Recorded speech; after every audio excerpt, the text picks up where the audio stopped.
उसे बचपन से ही कंप्यूटर का बहुत शौक था। इस शौक को देखते उसके पिताजी ने जैसे तैसे करके उसको कंप्यूटर खरीद के दे दिया, लेकिन इसके चलते वो 10वीं क्लास में फेल हो गया। लोगों ने तो यहां तक कहना शुरू कर दिया जो 10वीं क्लास का एग्जाम नहीं पास कर पाया वो जिंदगी में क्या करेगा। लेकिन उसे अपने पैशन पे भरोसा था। एक दिन एथिकल हैकिंग का उसने सेमिनार लिया और उसने डिसाइड कर लिया कि मैं एथिकल हैकिंग में अपना भविष्य बनाऊंगा। फिर क्या था, अपनी मेहनत के चलते आज वो लड़का बड़ी बड़ी कंपनीज जैसे कि Facebook, Apple, Google, Yahoo, Microsoft के प्रोग्राम्स में बग यानी कि कमियां ढूंढ के करोड़ों रुपया कमाता है और उसके अलावा साइबर क्राइम में वो पुलिस की मदद भी करता है। Yes, I am talking about Manan Shah. Guys, यहां सीखने लायक बात यह है कि अगर आपके पैशन में आपको भरोसा है सो आप एक दिन जरूर सक्सेसफुल होगे। गाइस, मान लीजिए कि आपको विदेश से, स्पेशली अमेरिका से जॉब का ऑफर आए तो आप क्या करेंगे? और अगर ये ऑफर नासा से हो तो? और अगर अमेरिका का राष्ट्रपति खुद आपको फोन करके जॉब का ऑफर दे तो शायद आप मना ही नहीं कर पाएंगे। लेकिन आप कहेंगे कि ये सच थोड़ी हो सकता है, लेकिन एक्चुअली ये हुआ है इंडिया के 19 वर्षीय लड़के के साथ। उसका नाम है गोपाल, जो कि बिहार के भागलपुर जिले के ध्रुवगंज गांव का रहने वाला है, जिसे 3 बार नासा ने जॉब का ऑफर दिया है। और तब के अमेरिकी राष्ट्रपति डोनाल्ड ट्रंप ने खुद ने नासा के साथ काम करने के लिए गोपाल को कहा था, लेकिन गोपाल ने तब यह कह के मना कर दिया कि वो देश में रह के देश के लोगों की सेवा करना चाहते हैं। गाइस, आपको one of the youngest scientist of India के बारे में ये सुन के कैसा लगा चैट सेक्शन में जरूर लिखेगा और ऐसे अमेजिंग वीडियोस के लिए शेयर, सब्सक्राइब एंड लाइक जरूर करेगा। Thank you so much. मिलता है अगली वीडियो में। क्या हम इंडियंस शेयर मार्केट में इन्वेस्ट करने से डरते हैं? मैं ऐसा क्यों कह रहा हूं, जरा ध्यान से सुनिएगा। ये तो आपको पता ही है कि अगर आपको शेयर मार्केट में इन्वेस्ट करना है तो आपको एक डीमैट अकाउंट की जरूरत होती है। अब आंकड़े सुनिए। हमारे देश की जनसंख्या है 138 करोड़ और इस 138 करोड़ की जनसंख्या वाले देश में टोटल डीमैट अकाउंट कितने खुले हैं पता है? वो मात्र हैं 4 करोड़ और उनमें से भी बहुत सारे डीमैट अकाउंट इनएक्टिव हैं। यानी कि हम भारतीय शेयर मार्केट में रिस्क उठाने से डरते हैं, लेकिन रिस्क है तो इश्क है। मैं आपको एग्जांपल देता हूं। राकेश झुनझुनवाला, जिन्हें हम इंडिया के वॉरेन बफेट भी कहते हैं, उन्होंने सन 1985 में मात्र 5,000 रुपए से शेयर मार्केट में इन्वेस्टमेंट शुरू की थी और आज उनकी टोटल नेट वर्थ 14,000 करोड़ रुपए है। गाइस, अगर आप भी इन्वेस्ट करना चाहते हैं तो डीमैट अकाउंट का लिंक डिस्क्रिप्शन बॉक्स में गिवन है। ऐसे अमेजिंग वीडियोस के लिए शेयर, सब्सक्राइब एंड लाइक। मिलता है अगली वीडियो में। गाइस, क्या आपको पता है कि हमारे इंडिया में नेशनल लॉ डे यानी कि राष्ट्रीय कानून दिवस कब बनाया जाता है? वो बनाया जाता है हर साल 26 नवंबर को। तो आज मैं इसकी बात क्यों कर रहा हूं? आज मैं इसकी बात इसलिए कर रहा हूं क्योंकि हमारे द्वारा बनाए गए कानूनों में कुछ कानून इतने अजीबोगरीब हैं जिसके बारे में आम जनता को पता तक नहीं है। जैसे कि दी एयरक्राफ्ट एक्ट 1934 के तहत आप बिना पुलिस की परमिशन के या बिना सरकार की परमिशन के गुब्बारे या पतंग नहीं उड़ा सकते। अगर आप ऐसा करते हैं तो यह गैर कानूनी है और इसके तहत आपको 10 लाख रुपए तक का जुर्माना या फिर जेल भी हो सकती है। गाइस, हालांकि यह नियम काफी पुराना है, अंग्रेजों के जमाने में बनाया गया था और इस नियम को खत्म करने की बात भी की जा रही है, लेकिन है तो यह अजीबोगरीब। गाइस, क्या आपको इस नियम के बारे में पता था? चैट सेक्शन में जरूर लिखेगा और ऐसे अमेजिंग वीडियोस के लिए शेयर, सब्सक्राइब एंड लाइक। मिलता है अगली वीडियो में। गाइस, एक टेक्निकल एडवाइस दूं। इन फ्यूचर जब भी आप अपना लैपटॉप खरीदने जाएं तो बजाय एचडीडी लैपटॉप खरीदने के एसएसडी लैपटॉप खरीदेगा। हालांकि पैसा थोड़ा ज्यादा लगेगा, लेकिन उसके अपने अलग ही फायदे हैं।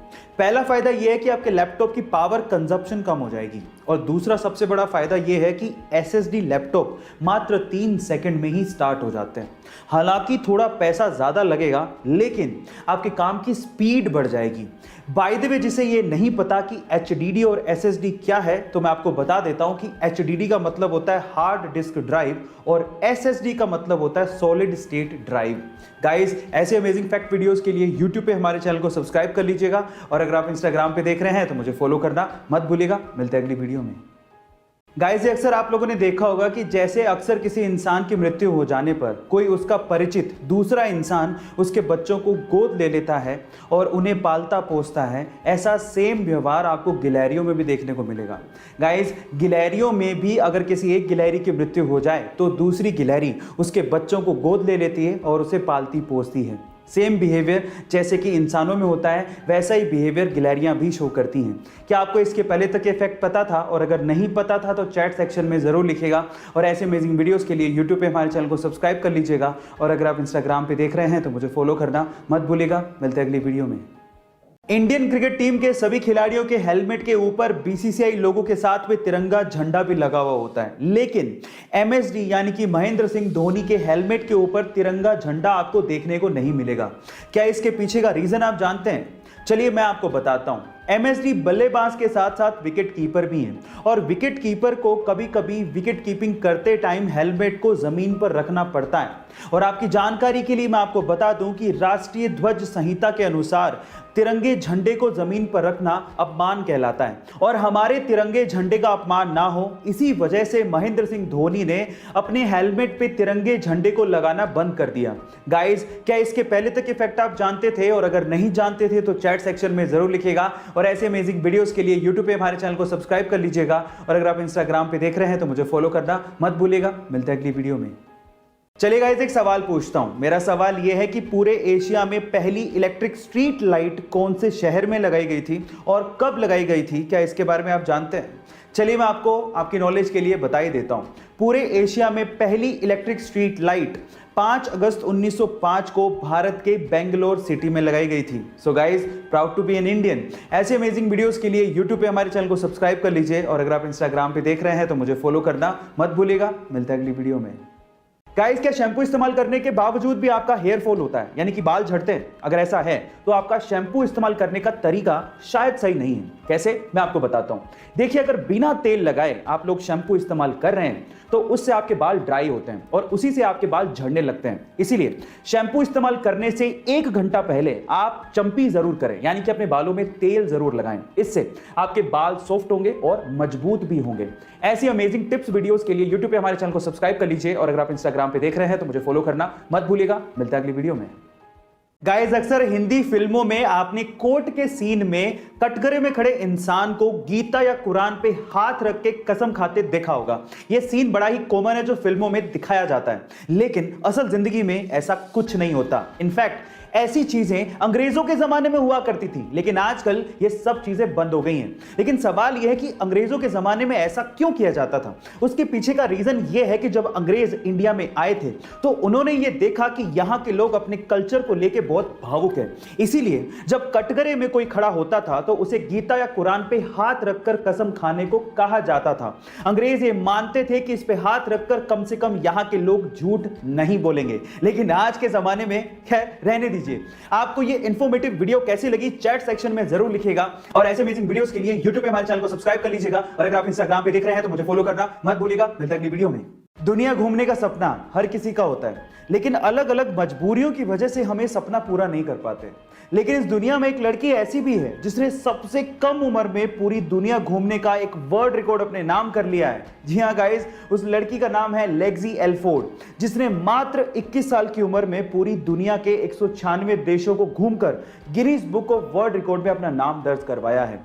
गाइस, लेक्सी एल्फोर्ड एक यूट्यूबर भी हैं और अपने यूट्यूब चैनल पे ट्रैवलिंग वीडियोस भी अपलोड करती हैं। गाइस, आपको ये इन्फॉर्मेशन कैसे लगी चैट सेक्शन में जरूर लिखिएगा और ऐसे अमेजिंग वीडियोस के लिए यूट्यूब पे हमारे चैनल को सब्सक्राइब कर लीजिएगा और अगर आप इंस्टाग्राम पे देख रहे हैं तो मुझे फॉलो करना मत भूलिएगा। मिलता है अगली वीडियो में।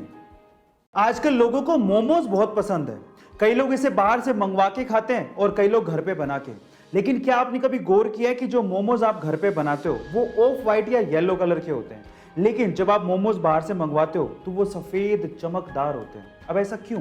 क्या आप जानते हैं? चलिए मैं आपको बताता हूं। एक्चुअली जो मोमोज आप घर पे बनाते हो वो मैदे के बनते हैं और उसमें फाइबर नहीं होता, इसीलिए वो ऑफ व्हाइट या येलो कलर के होते हैं। लेकिन जो मोमोज आप बाहर से मंगवाते हो बनते तो वो भी मैदे के ही हैं, लेकिन उसे सफेद या चमकदार बनाने के लिए उस पे बेंजोइल पेरोक्साइड का ब्लीच किया जाता है, जो कि स्वास्थ्य के लिए हानिकारक है। इसलिए सफेदी के चक्कर में मत पड़ना। जो घर पे आप लोग मोमोज बना रहे हो या फिर ऑफ व्हाइट कलर के मोमोज खाने के लिए एटलीस्ट ठीक तो हैं। गाइस, ऐसी अमेजिंग हेल्थ टिप्स के लिए यूट्यूब पे हमारे चैनल को सब्सक्राइब कर लेना और अगर आप इंस्टाग्राम पे देख रहे हो तो मुझे फॉलो करना मत भूलिएगा। मिलते हैं अगली वीडियो में। गाइस, आपने रोड पे चलने वाली गाड़ियों जैसे कि बाइक, कार, ट्रक, इन पे हॉर्न लगा देखा होगा, लेकिन क्या यही हॉर्न एरोप्लेन में भी लगा होता है? और अगर लगा होता है तो ये किस काम आता है? चलिए मैं आपको बताता हूं। एक्चुअली रोड पे चलने वाली गाड़ियों के जैसे ही हवा में उड़ने वाले एरोप्लेन में भी हॉर्न लगा होता है, लेकिन ये पक्षियों को भगाने या डराने के काम नहीं आता और ना ही ये दूसरे एरोप्लेन को रास्ता देने के लिए कहने के काम आता है, बल्कि ये हॉर्न ग्राउंड स्टाफ और ग्राउंड इंजीनियर से संपर्क साध बांधने को काम आता है, और साथ ही साथ अगर कोई प्रॉब्लम हो जाए तो इस हॉर्न का ग्राउंड पे इस्तेमाल किया जाता है, ना कि हवा में। गाइस, ये इंफॉर्मेशन आपको कैसी लगी चैट सेक्शन में जरूर लिखिएगा, और ऐसे अमेजिंग वीडियोस के लिए यूट्यूब पे हमारे चैनल को सब्सक्राइब कर लीजिएगा, और अगर आप इंस्टाग्राम पे देख रहे हैं तो मुझे फॉलो करना मत भूलिएगा। मिलता है अगली वीडियो में। 7 साल की उम्र में आपने बच्चों को खिलौनों से खेलते या फिर अपने पेरेंट्स की निगरानी में रहते देखा होगा, लेकिन कनाडा की एक 7 साल की बच्ची है जिसके कारनामे सुन के आप लोग हैरान रह जाओगे। ये 7 साल की बच्ची जिसका नाम रोरी वैन उल्फ है, 80 किलो का वेट उठा के डेड लिफ्टिंग कर सकती है, जो कि बड़े बड़ों के लिए इम्पॉसिबल सा काम होता है। गाइस, मैं आपकी जानकारी के लिए आपको बता दूं कि रोरी इतनी छोटी सी उम्र में 30 केजी वेट लिफ्टिंग चैंपियनशिप में अंडर 11 और अंडर 13 की चैंपियन भी रह चुकी हैं। रोरी के पापा के अनुसार ये पूरे विश्व की 7 साल की सबसे मजबूत महिला है। गाइस, आपको रोरी के बारे में सुन के कैसा लगा चैट सेक्शन में जरूर लिखिएगा, और ऐसे अमेजिंग वीडियोस के लिए यूट्यूब पे हमारे चैनल को सब्सक्राइब कर लीजिएगा, और अगर आप इंस्टाग्राम पे देख रहे हैं तो मुझे फॉलो करना मत भूलिएगा। मिलता है अगली वीडियो में। Study in clean and peaceful place.